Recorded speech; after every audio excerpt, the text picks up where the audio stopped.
Hello everybody, तो welcome है आपका एक बार फिर से हमारे यूट्यूब चैनल मोटिवेशनल स्टोरी में। आज की इस वीडियो में हम डिस्कस करने वाले हैं एक बहुत ही इंपॉर्टेंट टॉपिक जो उन लोगों के लिए बहुत ज़्यादा स्पेशल होने वाला है जिनका ड्रीम है यूपीएससी को क्रैक करना। तो जैसा कि आपको पता होगा, जो यूपीएससी है वो इंडिया का हाईएस्ट लेवल का एग्ज़ाम है और बहुत सारे लोगों का ड्रीम होता है इसको क्वालिफाई करना। और हम हमेशा देखते हैं कमेंट सेक्शन में कि ऐसे बहुत सारे क्वेश्चंस देखने को मिलते हैं कि इस जो यूपीएससी का एग्ज़ाम होता है इसका क्या पैटर्न होता है, क्या क्वालिफिकेशंस होती हैं, क्या एलिजिबिलिटी चाहिए होती है। तो बहुत सारे ऐसे क्वेश्चंस हमेशा देखने को मिलते हैं। तो जो लोग यूपीएससी का आगे फ्यूचर में उनका ड्रीम है यूपीएससी को क्लियर करना और उन्हें इसके बारे में पूरी नॉलेज नहीं है, तो वो लोग इस वीडियो को ध्यान से देखिएगा। इस वीडियो को देखने के बाद आपके सारे डाउट्स क्लियर हो जाएंगे। तो सबसे पहले अगर हम डिस्कस करें तो सबसे पहले हम एज लिमिट को डिस्कस करेंगे। यूपीएससी में जो एज लिमिट होती है वो कैटेगरी वाइज होती है। अगर आप जनरल कैटेगरी से हैं तो आपके लिए जो एज लिमिट है वो 21 ईयर्स टू 32 ईयर्स होती है, यानी कि 21 साल से 32 साल के बीच आप यूपीएससी का एग्जाम दे देते हैं। नंबर ऑफ अटैम्प्ट्स भी होते हैं कि आप इसमें मैक्सिमम कितनी बार इसको अटैम्प्ट कर सकते हैं, उसका डिस्कशन हम आगे करेंगे। सबसे पहले हम एज लिमिट को देखकर चलते हैं। अगर हम ओबीसी की बात करें तो ओबीसी के लिए जो एज लिमिट है वो है 21 ईयर्स टू 35 ईयर्स, यानी कि 21 साल से 35 साल के बीच आप इसको दे सकते हैं। लेकिन अगर आप एससी या एसटी के कैंडिडेट हैं तो एससी और एसटी वालों के लिए एज लिमिट थोड़ी और बढ़ जाती है।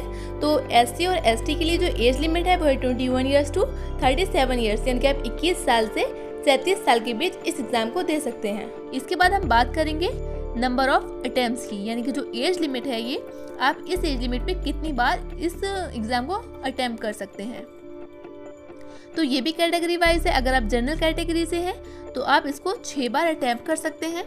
अगर आप ओबीसी कैटेगरी से हैं तो आप 9 बार ये एग्ज़ाम दे सकते हैं मैक्सिमम।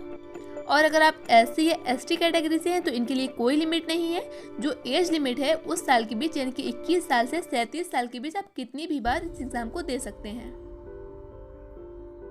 इसके बाद क्वेश्चन आता है बहुत कि एजुकेशन क्वालिफिकेशन, क्योंकि बहुत से लोगों को डाउट होता है कि इसके लिए कोई स्पेशल कोर्स है, मतलब कोई क्वालिफिकेशन रिक्वायर्ड है। तो ऐसा कुछ नहीं है। यूपीएससी के एग्ज़ाम के लिए सिर्फ आपका ग्रेजुएट होना ज़रूरी है, चाहे वो आप किसी भी स्ट्रीम से हो, किसी भी साइड से हो, चाहे आप साइंस से हो, चाहे कॉमर्स से हो, चाहे आर्ट्स से हो, हिंदी मीडियम, इंग्लिश मीडियम, कुछ मैटर नहीं करता। सिर्फ आपका ग्रेजुएशन होना चाहिए और ना ही इसमें कोई परसेंटेज रिक्वायर्ड है। आपको सिर्फ पास मार्क्स होना ज़रूरी है, यानी कि 33% आपका होना कंपलसरी है। अगर आप पास हैं ग्रेजुएशन में तो आप इस एग्ज़ाम में बैठ सकते हैं। इसके बाद अगर हम बात करें फ्रेमवर्क ऑफ एग्जामिनेशन, यानी कि इसका जो एग्जामिनेशन होता है इसका ढांचा कैसा होता है, किस तरीके से ये एग्ज़ाम होता है। तो ये एग्ज़ाम होता है 3 पार्ट्स में। सबसे पहले प्री एग्ज़ाम्स होता है, उसके बाद मेन एग्ज़ाम्स होता है और उसके बाद होता है इंटरव्यू। तो सबसे पहले प्री एग्ज़ाम की बात करेंगे। तो जो प्री एग्जाम होता है इसमें 2 पेपर होते हैं, एक होता है पेपर फर्स्ट, एक होता है पेपर सेकेंड। और प्री एग्जाम जो होता है ये पूरा ऑब्जेक्टिव होता है और इसमें 1/3 की निगेटिव मार्किंग होती है, यानी कि अगर आप 3 क्वेश्चंस गलत कर देते हैं तो आपका एक सही क्वेश्चन का मार्क्स भी आपसे काट लिए जाते हैं, ठीक है। तो जो पेपर फर्स्ट है इसमें अगर हम बात करें इसका सिलेबस, तो इसमें जनरल स्टडीज आता है, 100 क्वेश्चन आते हैं 200 नंबर के, और आपका जो टाइम ड्यूरेशन होता है वो होता है 2 आवर्स का। अगर हम बात करें इसमें कौन कौन से सब्जेक्ट्स आते हैं, तो history, geography, economy, political science, environment and ecology, science and technology और करंट अफेयर्स। तो ये सारे आते हैं। हम आगे एक और वीडियो बनाएंगे, हम आपको उसके लिए बुक्स रिक्वायर करेंगे, कौन कौन सी बुक्स लेनी चाहिए और सिलेबस को भी अच्छे से एक्सप्लेन करेंगे। अगर हम बात करें पेपर सेकंड, तो जो पेपर सेकंड होता है वो होता है सीसैट का। आपको इसको सिर्फ क्वालिफाई करना होता है। आपकी जो मेरिट बनती है, जो प्री की आपकी मेरिट बनेगी वो सिर्फ पेपर फर्स्ट से बनेगी। पेपर सेकंड आपको सिर्फ क्वालिफाई करना है। इसमें 80 क्वेश्चंस होते हैं जो 200 नंबर के होते हैं और इसका टाइम ड्यूरेशन भी 2 घंटे का होता है। अगर हम बात करें मेंस की, तो मेंस में टोटल 9 एग्जाम्स होते हैं। 2 होते हैं इसमें कंपलसरी, और ये जो कंपलसरी होते हैं इसमें सिर्फ आपको क्वालिफाई करना होता है।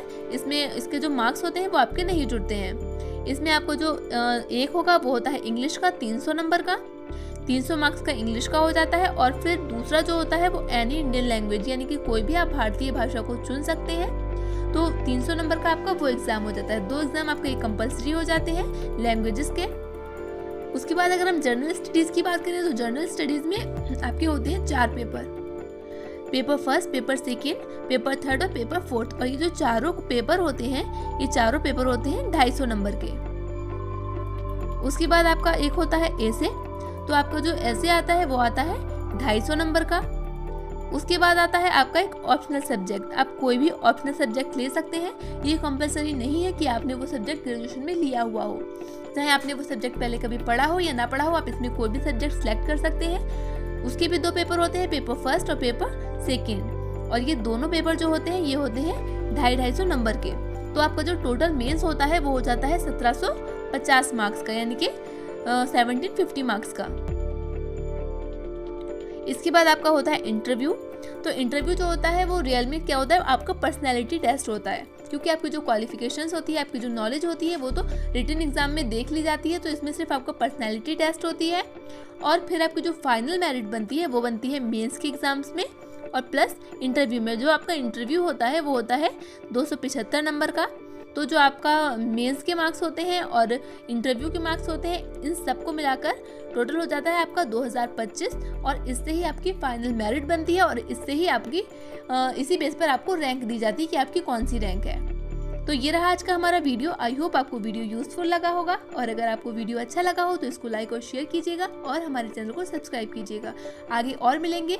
अगर आपको कोई भी क्वेश्चन हो तो आप कमेंट सेक्शन में लिखिएगा, हम उस पर भी वीडियोस बनाने की कोशिश करेंगे।